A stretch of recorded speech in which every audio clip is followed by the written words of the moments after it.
Hey everyone, welcome back to the podcast. Today we're entering the English Survival Game Show. That's right. Imagine a game where every sentence you say in English is a mission. One mistake and something hilariously bad happens.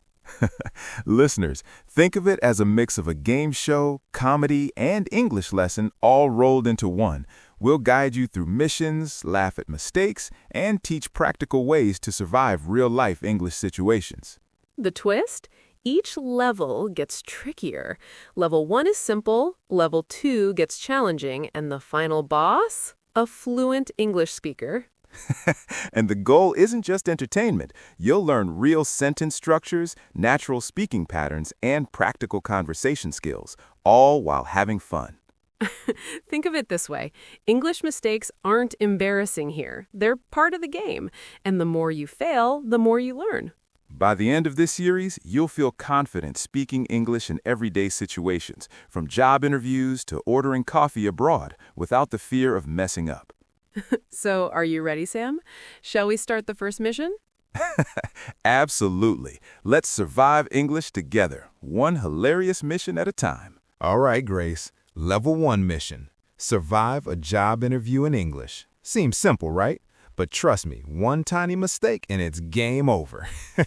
Oh, yes. Even just saying, I very like your company, instead of, I really like your company, can make the recruiter tilt their head in confusion. Story time. I once said, I am interesting in this role. I thought I sounded confident. The recruiter looked at me like I had just spoken alien language. Lesson 1, listeners, pay attention to adjective versus verb forms. I am interested is correct. I am interesting, well, it makes you sound like the company should hire you as a walking party trick. And don't forget tricky words like experience versus experiences. I once said, I have many experiences in marketing. The recruiter replied, oh, like what? I panicked because I meant professional experience, not my vacation adventures. That's why every mission in the survival game show is a learning opportunity. One word can wreck your chance or teach you forever. Okay, level 2, answering tricky behavioral questions. For example, tell me about a time you faced a challenge. Ah, yes. I once answered too casually. I don't know, like emails? The interviewer blinked. Total fail. Listeners, lesson 2, structure your sentences clearly. Try, in my previous role, I faced X challenge. I solved it by Y. The result was Z. Professional and easy to understand. And don't forget tone. Even if your grammar is perfect, a nervous tone can make you sound unsure. Speak slowly, confidently, and smile when appropriate. Level 3, the final boss. The recruiter asks, why should we hire you? This is where many fail. Story. I once said, because I'm very hardworking. Sounds okay, right? But the interviewer immediately asked, can you give an example? I froze. Listeners, lesson 3. Always follow up adjectives with examples. Instead of hardworking, say, I am hardworking. For example, I managed a team of 5 on a tight deadline successfully. Boom! And don't forget small words that ruin impressions. Stuff, thing, or very too often. Instead, choose precise words like project, task, significantly. All right, listeners, recap level 1. Use correct adjective-verb forms, interested versus interesting. Structure sentences clearly for behavioral questions. Give examples after adjectives or claims. Choose precise words. Avoid vague terms. Tone, confidence, and smile equal essential. And remember, every mistake here isn't failure, it's experience points for your English game. So that's episode 1 of English Survival Game Show. Survive a job interview. Fail, laugh, learn, and level up. And next mission, listeners, meeting your in-laws. Prepare for chaos, cultural confusion, and hilarious English fails. Are you ready, Grace? The game continues. All right, Grace. Level 2 mission. Survive meeting your in-laws in English. Sounds innocent, but trust me, this is a language minefield. Oh, yes, every word counts. One wrong phrase, and you're in the doghouse before dessert is even served. Story time. I once said to my future mother-in-law, "Your cooking is good for a beginner." I meant to compliment her modestly. Big mistake. Her eyebrows went straight to the ceiling. Lesson 1, avoid comparative words like better or for a beginner unless you want instant tension. Alternatives? This tastes amazing, I really enjoyed this dish, or you're an excellent cook. Positive, enthusiastic, safe. And then there's small talk traps. Asking, "Do you work?" might sound innocent, but depending on tone, it can feel intrusive. Story. I asked, "Do you work?" to my fiance's mom. She looked shocked and replied coldly, "Why?" Oops. Lesson 2, choose neutral, friendly small talk. Try, "How was your week?" "What hobbies do you enjoy?" Or, "I've heard so much about your garden." Positive, engaging, and safe. Level 2 gets tricky when you compliment family members. Words like young-looking or funny can be interpreted differently depending on culture. Story time. I said, "You look so young," to my in-laws. They laughed awkwardly, but my fiance whispered, "Be careful, that can be rude in some cultures."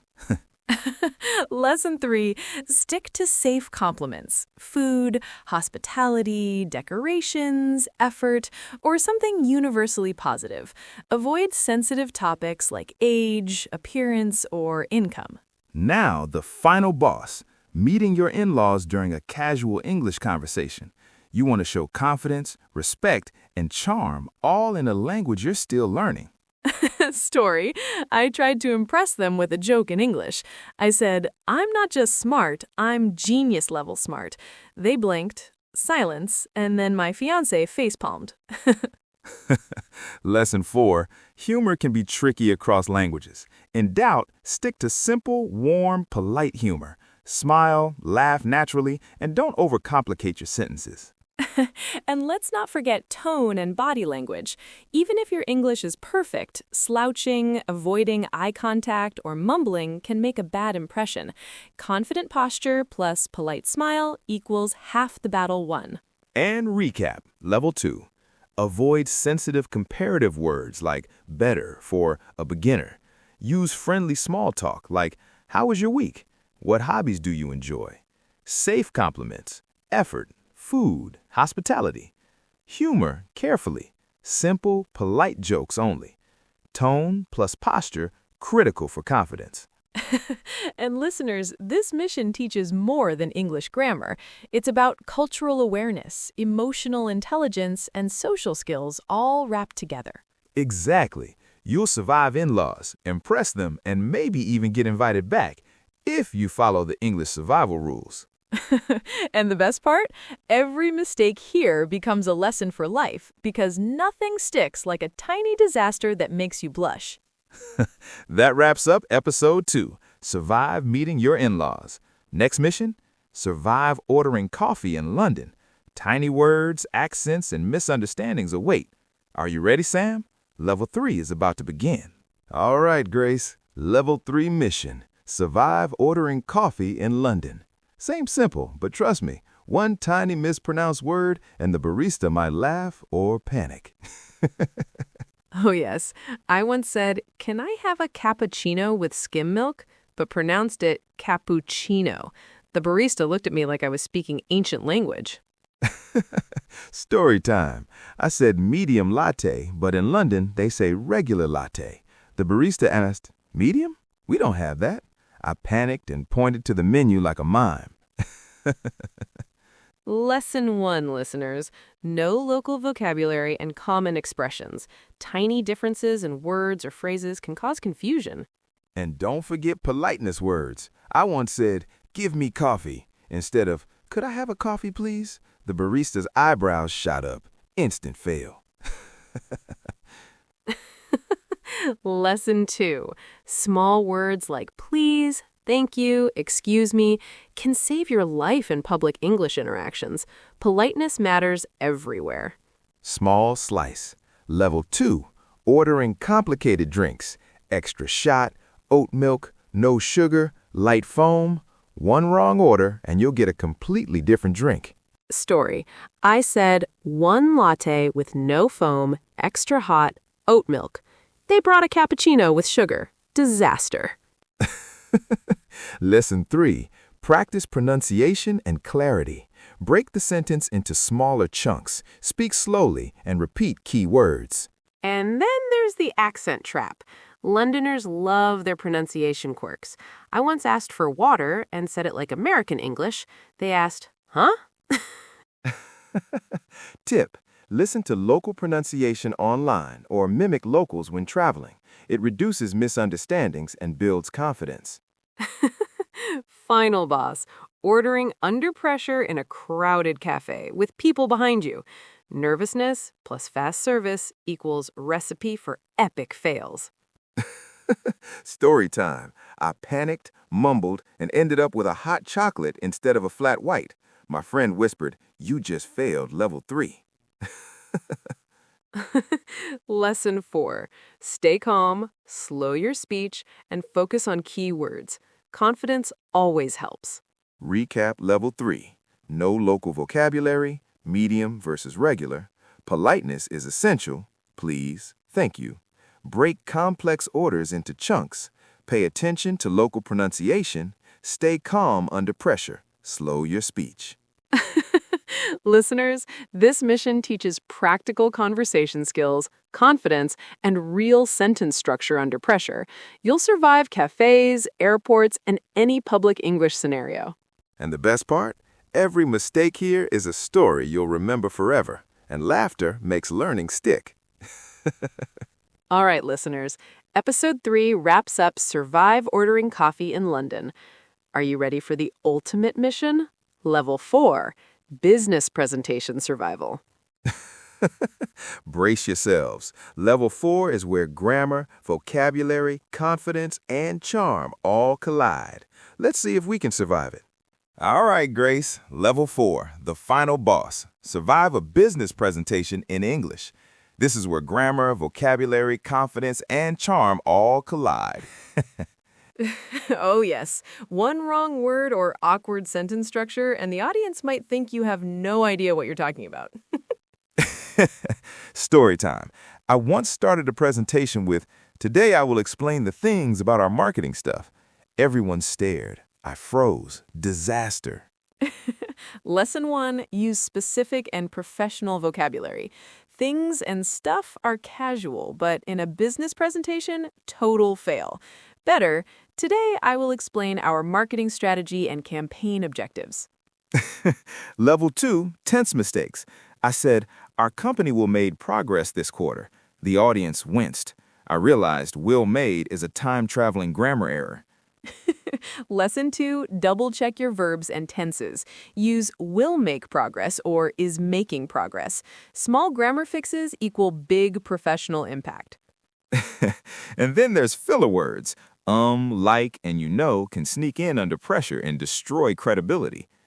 Story, I said, like our numbers, are improving. Audience looked confused. I had lost them halfway through my intro. Lesson 3, practice your speech. Pause instead of filling space with meaningless words. Confidence plus clarity equals professional impression. Level 3, questions from the audience. Can you explain this chart? Panic sets in. One wrong answer and the final boss smirks. Story time.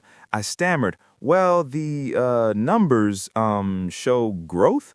The audience blinked. I learned to paraphrase confidently instead of panicking. Lesson 4, prepare key phrases for questions. For example, the data indicates, our analysis shows, based on this metric, we can conclude. And finally, presentation tone. Monotone equals instant sleepiness. Too fast equals confusion. Too casual equals unprofessional. Finding the sweet spot is tricky. Story. I once spoke so fast that my slides were already outdated before I finished explaining them. Listeners, slow down, emphasize key points, and smile naturally. Recap level 4. Use specific professional vocabulary, check verbs and tenses, avoid filler words like like, and you know, prepare confident phrases for audience questions, tone, pacing, and natural gestures matter. And listeners, congratulations! You've survived the English survival game show. From interviews to in-laws, coffee shops to boardrooms, you've leveled up your English skills, confidence, and real-life readiness. Remember, mistakes are not failures. They're experience points. Laughter is bonus XP, and learning through fun ensures you never forget the lesson. Exactly. And the ultimate takeaway, English is a game. Play it, fail safely, laugh often, and level up every day. Thanks for joining us, listeners. Keep practicing, keep laughing, and keep surviving English, one mission at a time. Bye, everyone. Remember, survive, learn, and enjoy every English adventure.